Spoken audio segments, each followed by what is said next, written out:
İnabine en esası yerimiz bu. İrte vaxtında zətiliyənlərin kalanın içine giriledi onun esası kod bir buğandan.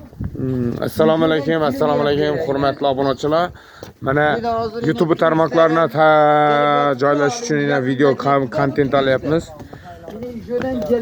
İçtimai tarmoqlara, xudo xolasa. Yine Tolkun aka bir de g'ar hakkında söylep turibdi. Şuradan girip ötediler yine.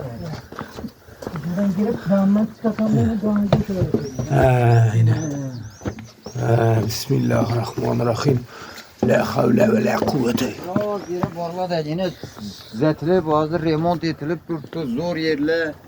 Gelip işörlerle de aldı ve turistler gelip aylanıp gidiyordu o yer birliğine. Hem yeri bu kadim bu abidelerin en bir zor yerleri da bu. Allah. Hazır bize esası darvazadan öttük de az kaytamız şeyimizden. Az yani bu kalanın içine giriledi on darvazaga baramız hazır.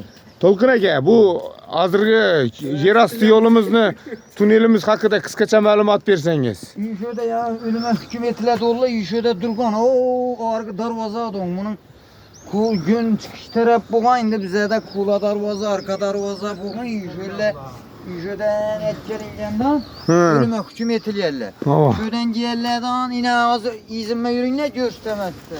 Bu düştün gördün mi yine? Tamam. Düştün hazır. Ölüme hüküm etiliyerler göstermem yani ödün. Ben az çıraylı cayla görüp durallarım değil. Şöyle düşten giriledi tamam mı? Şöyle. Bu yine kalanın içine giriledi. En esaslı spotlardan biri yerlerde. Bir an taraflarda saldatlar, askerler durgan. Bir an taraftan ya ölüme hüküm etiliyerler şuradan gelirler. Keçiresiz Tolkun aka. Bir tinchgina ölüme hüküm etilmesinden yaşayan adam var mıydı?